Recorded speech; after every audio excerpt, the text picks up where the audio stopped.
황교익 씨는 이낙연 후보 측을 향해서 짐승이라고 일컫기도 했습니다. 그러면서 이낙연 후보가 과거 입었던 연미복을 문제 삼았습니다.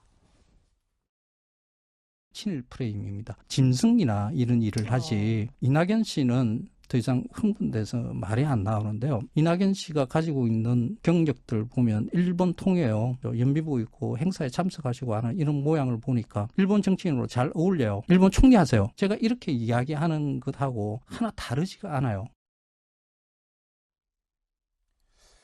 연미복 논쟁, 이낙연 후보 측도 발끈했습니다.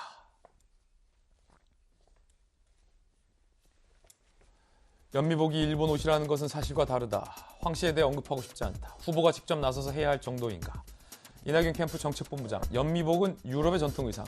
노무현 대통령도 문재인 대통령도 왕실 행사에서 연미복을 입었다.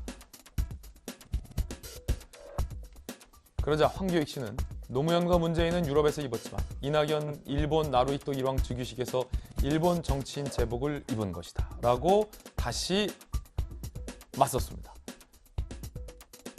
이렇게요. 노무현 전 대통령, 문재인 대통령, 이낙연 총리, 영국에서, 노르웨이에서, 일본에서. 자, 이 황교익발 문제 제기, 전재수 의원님은 어떻게 보십니까? 이낙연 후보가 일본 나루히토 일왕 즉위식 때 연미복을 입은 것은 문제다라고 보십니까? 전혀 문제가 아니죠. 그러니까 이게 사실관계도 이제 혼란스러워할 정도로 지금 정상적인 이 심리 상태가 아닌 것 같아요. 황교익 씨가.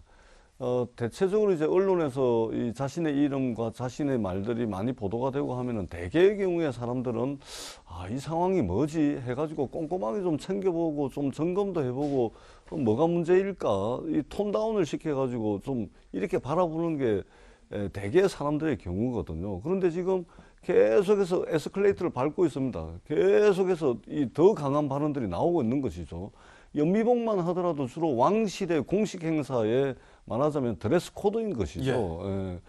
그 유럽만 하는 것이 아니고 그러니까 일본 그 왕실의 행사였지 않습니까? 그렇기 때문에 사실관계도 맞지 않는 것으로 지금 더 과격한 발언들을 가지고서 계속해서 하고 있는 것입니다. 저는 황교익 씨가 이제 인사청문회 과정을 거쳐야 되긴 합니다만 인사청문회는 자질과 능력을 검증하는 곳이죠.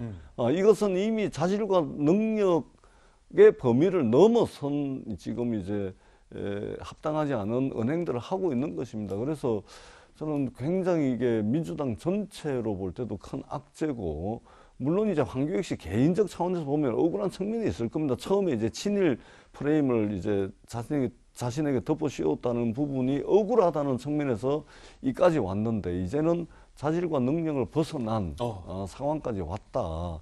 그래서 이재명 지사가 내정을 철회를 하든지, 그렇지 않으면 황교익 내정자가 스스로 자진 사퇴를 하든지 하는 그런 시간을 최대한 좀 빨리 선택을 좀 빨리 해야 될 필요가 있겠다, 이렇게 판단을 합니다.